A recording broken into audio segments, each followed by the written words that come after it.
What is up, you guys? It's me, Reptile Events, and this is my question so far. Still the same snakes. James and Grace are in here. James is hiding somewhere. Not sure where he could be in his cage. He could be somewhere around this. He could be in the substrate somewhere. Yeah, because he always likes to burrow. And there's Grace. She likes to be out in the open for some reason. Yeah, a long time ago she used to burrow a lot, all the time.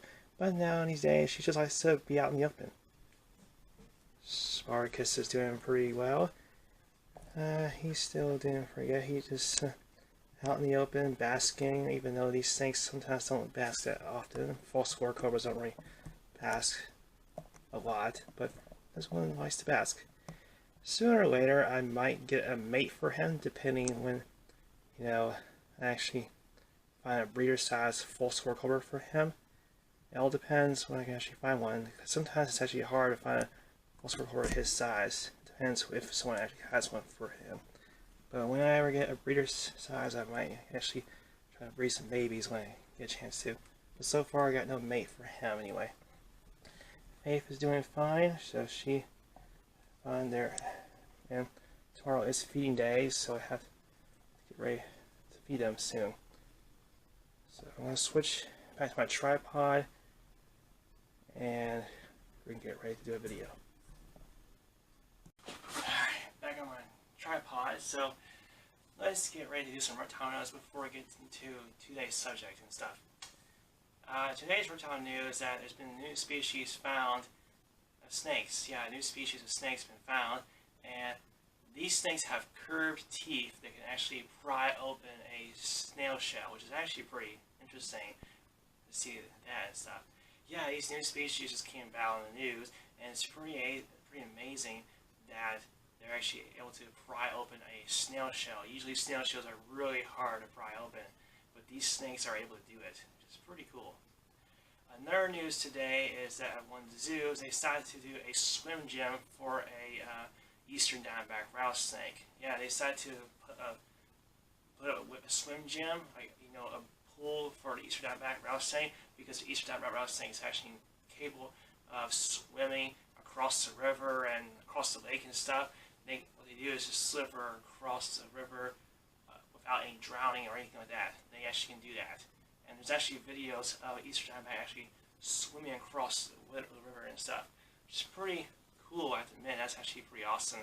The fact they actually built that for eastern diamondback rattlesnake. Yeah, it's pretty awesome. So yeah, that's all the news today that's been going on for reptile news and stuff.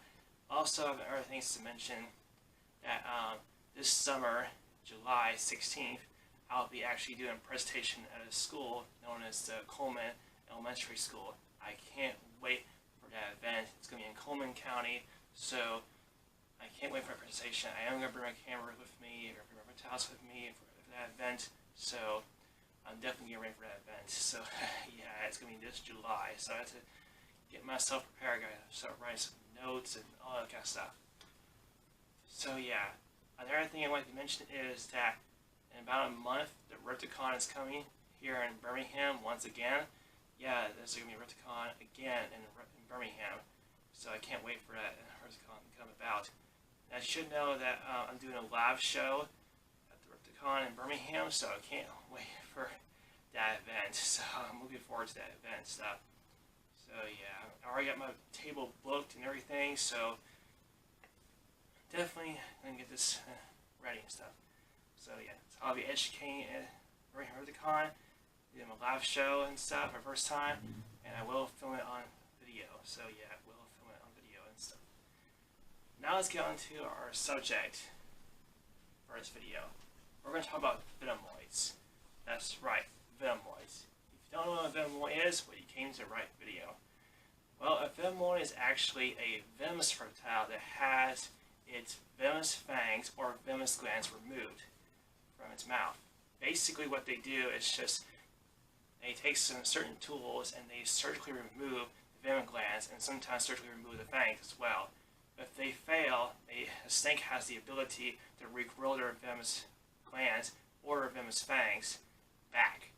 So yeah, if they fail and they don't do it successfully, the venomous snake has a way to grow them back and That's what's not good. Yeah. Now, to me, Venomoid surgery is actually not good. It's actually abuse to a snake. Now, I know some people on here might try to defend it and stuff because they think Venomoid surgery is not abuse. Well, I think it's abuse because what is the point of it? Seriously, like, what is the point? Is it because of safety reasons? I don't really see the point of it. I mean, you're doing surgery on a venomous snake that's supposed to be a venomous snake. Seriously, if you don't want a venomous snake, then don't get. If you want it to be venomous, then don't get a venomous snake.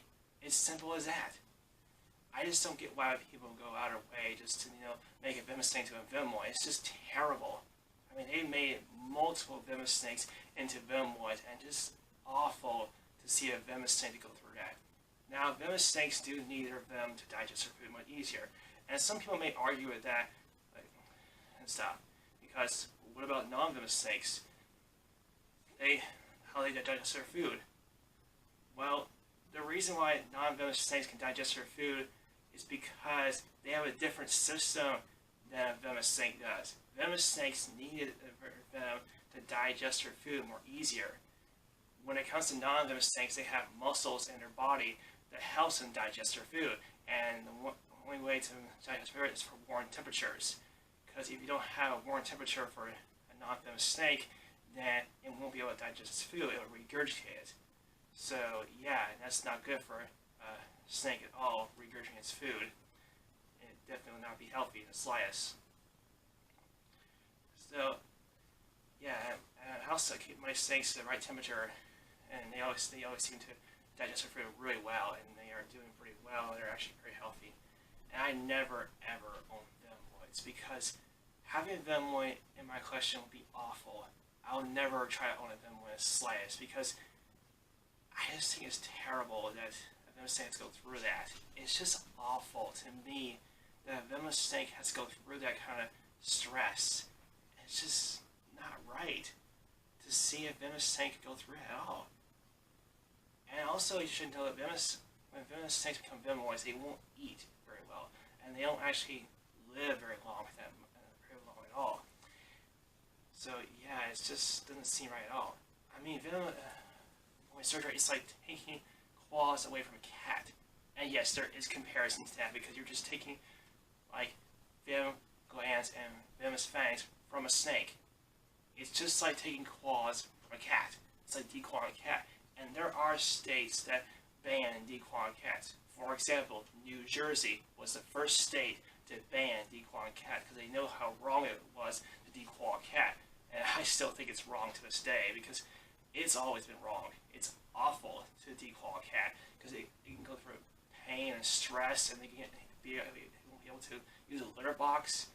Yeah, because the sand they use for litter box is really hard crystals, and if the cat's declawed, it will hurt their paws. So yeah, it'll definitely have a hard time going to the litter box. Yeah, that's why I never declaw my cats at all, because I want them to keep their claws all times. Because a cat has to have her claws to defend himself. The same thing with a venomous reptile. They need their venom to defend themselves. Yeah.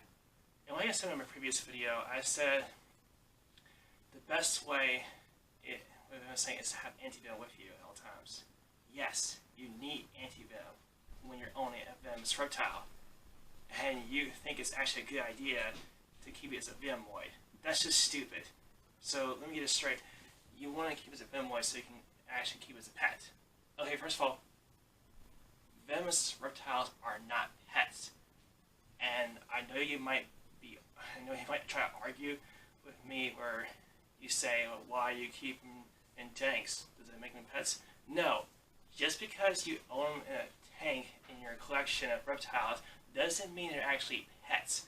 You're using them as education, and the fact that you actually work so hard to own it. Yeah, let's consider it as the animal you always want to own.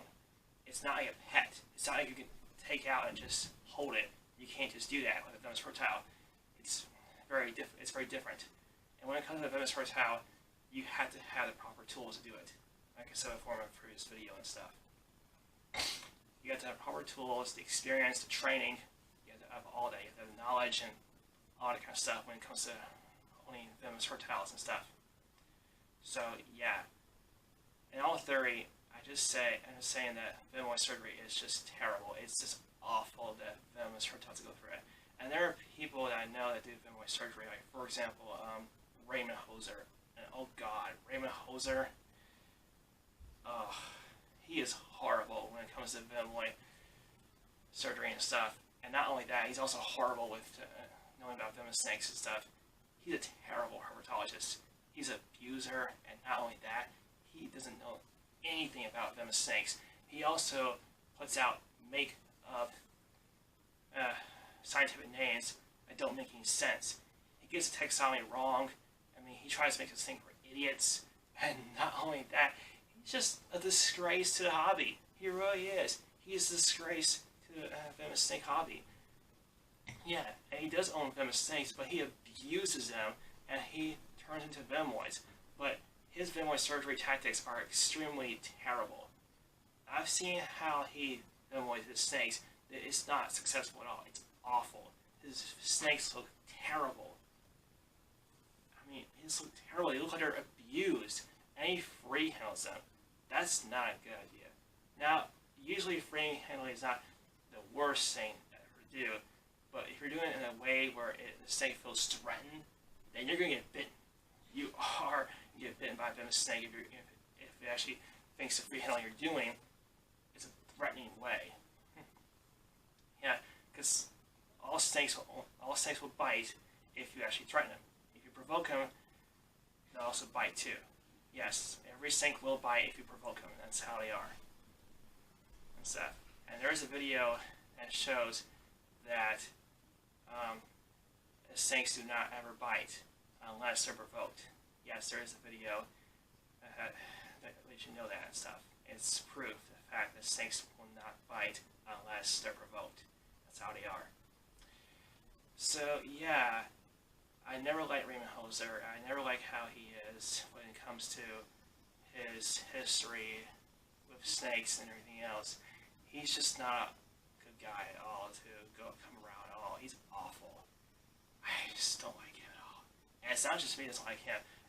Every other herpetologist does not like him at all. They consider him the worst herpetologist ever. And I don't blame them. It is true the fact that Raymond Hoser is the worst herpetologist ever. He really is.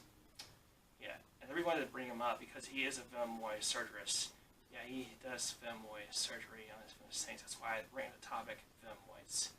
So in all theory, I just don't think venomoid is actually right for venomous snakes. I just think no one should do it, and no one should ever do a venomoid surgery on a venomous snake at all, so they can actually have the ability to free handle them without being envenomated. It's just terrible. It's just really terrible, and I don't see the point of actually, doing venomoid surgery on a venomous snake in the slightest.